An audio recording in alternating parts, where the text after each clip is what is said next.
আমার সাথে কিন্তু ওনার হোয়াটসঅ্যাপে কথা হয়েছে। এবং আমি জাস্ট ফোনটা যখন আমি ওনাকে হোয়াটসঅ্যাপে করলাম, হোয়াটসঅ্যাপে কলার পর 1 সেকেন্ডে সে ধরেছে এবং উনি ডিস্টার্ব ছিলেন। আমার ওনাকে কিচ্ছু বলতে হয়নি, টোটাল কথা উনি বলছেন। এবং একটা পর্যায়ে উনি এতটা ডিস্টার্ব ছিলেন যে আমি আর থাকবো না আপু, আমি আমি এই সংসার বিলং করতে চাই না, আমি এই সংসারে একেবারে থাকতে চাই না। আমি তখন ওনাকে কি বলেছি জানেন? আমি ওনাকে বলেছি, ভাবি আপনি আমাকে অপু ডেকেছেন না এবং আমাকে আদর করেছেন না? ভাবি ওই মহিলার ইন্টেনশনই হচ্ছে প্রত্যেকটা সংসার ভাঙানো, ঠিক আছে? তো যাই হোক, সাকিব অত্যন্ত একজন মানে কি বলবো, সরল সোজা একজন মানুষ। এই সরল সোজা মানুষকে উনি যা তা ওনার মতো করে ইউজ করতে পেরেছে, ঠিক আছে? সাকিবকে ইউজ করতে পেরেছে সাইনবোর্ডের মতো। আমি ভাবি এই কাজ জীবনে আপনাকে করতে দিব না, আপনি দরকার পড়লে বলেন, আমি ভাইয়ার সাথে কথা বলবো। আমার একদম স্পষ্ট কথাগুলো মুখস্থ আছে যে আমি দরকার পড়লে ভাইয়ার সাথে কথা বলবো যে আপনি ভাইয়াকে ছেড়ে যাবেন, ইম্পসিবল। এটা আপনি স্বপ্নেও চিন্তা করবেন না।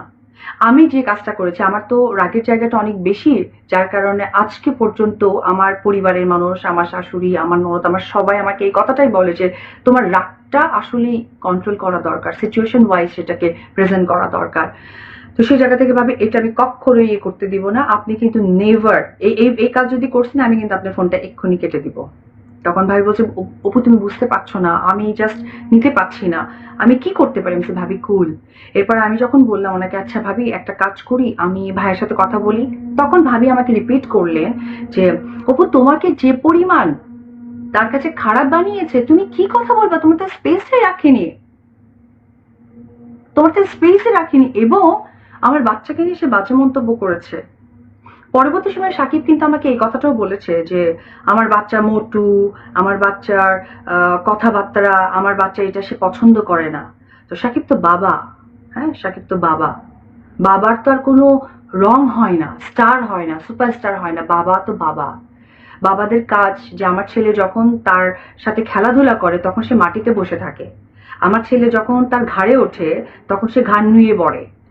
তো সে তার বাবাকে অনেক সময় আমেরিকা থেকে পিপি করে প্যান্ট পরিয়ে দিয়েছে, পিপি করে তার হাত ভিজে গেছে, বাবা টিস্যু দিয়ে মুছছে।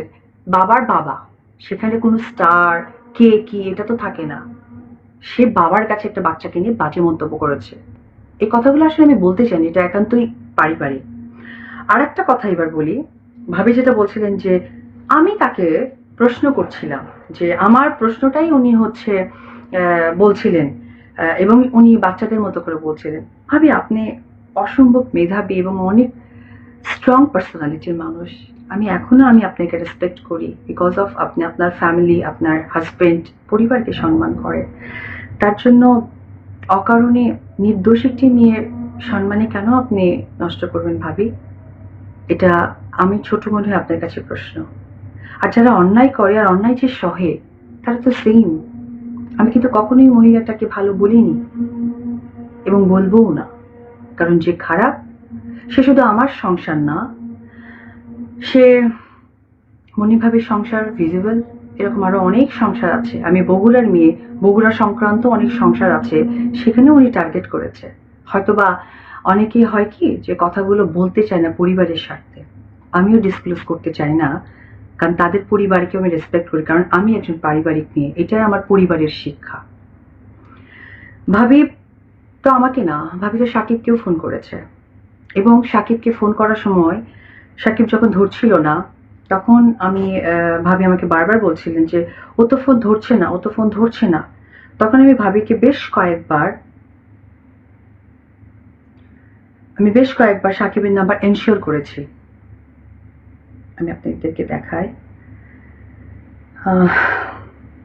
এই যে আপনারা দেখতে পারেন, এই যে দেখেন সাকিব খানের মানে নাম্বারগুলো আসলে আমি কি বলবো ঢাকাতে চাই। এই যে দেখেন, আমি সাকিবের নাম্বারটা আসলে এভাবে লিখে দিয়েছি একবার এখানে।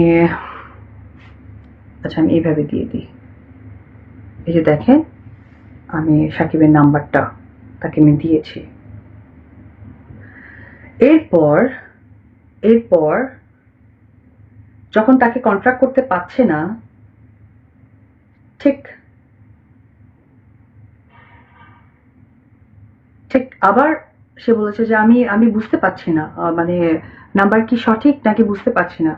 তা আমি বললাম যে ভাবি, ওর নাম্বারগুলো আমি আবার পাঠাচ্ছি। ঠিক আছে, আমি দেখছি। আমি যে আপনি কথা বলতে চাচ্ছেন, আমি তাকে এসএমএসটা পাঠাচ্ছি যে এসে ভাবির নাম্বার, সে হয়তো কল করছে। হ্যাঁ, যেহেতু বাংলাদেশি নাম্বার আমার কাছেও ছিল না, তার কাছেও নেই, কারণ আমাদের সাথে কখনোই ওইভাবে কথাবার্তা হয়নি। হয়তো আমার সাথে একেবারেই হয়নি, সাকিবের সাথে হয়তো অনেকবার হয়েছে, বাট ভাবির নাম্বার তো নিশ্চয়ই সাকিবের কাছে ছিল না। আপনারা খেয়াল করে দেখবেন, আমি একটু দূর থেকে দেখাই নাম্বারটা ঢাকানোর জন্য। এই যে দেখেন, এই যে শাকিব খানের এবং শাকিব খানের আলাদের নাম্বার, যেটা আমি প্রথম আপনাদেরকে একটু দেখালাম, অ্যান্ড সেকেন্ড, এই যে সেকেন্ড আবার শাকিব খান আলাদার নাম্বার, এই যে আমি পাঠাইছি ভাবিকে। উইল কল শর্টলি ভাবি লিখেছে, আমি জানি না আসছে কিনা। আচ্ছা, এটা মনি ভাবির, এই যে গান বাংলার যারা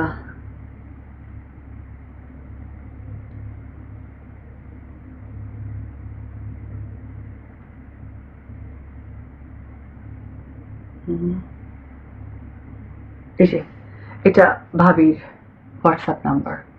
ঠিক আছে, সাকিব তখন বেনারসে শুটিং করছিলেন এবং ভাবির সাথে দীর্ঘ সময় কথা হয়েছে। তাহলে আমার প্রশ্ন, আমি তাকে প্রশ্ন করছি, সে উত্তর দিয়ে যাচ্ছে। তাহলে সাকিবের ক্ষেত্রে কি হচ্ছে ব্যাপারটা? সাকিবকে, মানে সাকিবকে সে ফোন করেছে নাম্বার শিওর হওয়ার জন্য।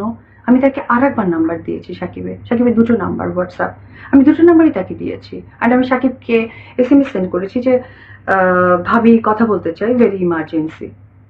তাহলে আমি শিখিয়ে দিলাম, ভাবি বাচ্চা সুলভ মনের মধ্যে ঢুকে গিয়ে সে নাকি অ্যান্সারই করে গেছে। আবার আমি প্রশ্ন করেছি, সে নাকি অ্যান্সারই করে গেছে। আবার আমি প্রশ্ন করেছি, সে অ্যান্সারই করে গেছে আমার ক্ষেত্রে। তাহলে সাকিবের সাথে যেটা কথা বলেছে, সাকিব দার সিনেমার জন্য তখন বেনারসে ছিল, সাকিব তো তার সাথে কথা বলেছে দীর্ঘ সময়। তখন কোন শিশু ভাবির কাছে মনে হয়েছিল প্রবেশ করেছে, যে যার কারণে সাকিবও প্রশ্ন করেছে, সে কথা বলে গেছে।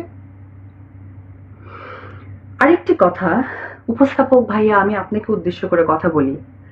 মাঝে মাঝে আমার ছেলেকে কোথাও নিয়ে গেলে, কোথাও কিছু করতে গেলে ও না বায়না ধরে। তখন না বায়না ধরাটাকে না আমার মাঝে মাঝে এইরকম করতে হয় যে ঠিক আছে, আমি তোমার বায়না ফুলফিল করব, তোমার কিন্তু এই কাজটা করতে হবে।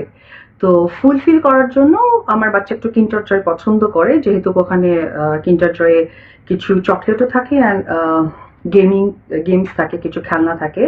তো সেটার জন্য এটা দিলে তার কাছে সবকিছু অনেক বেশি ভালো হয়।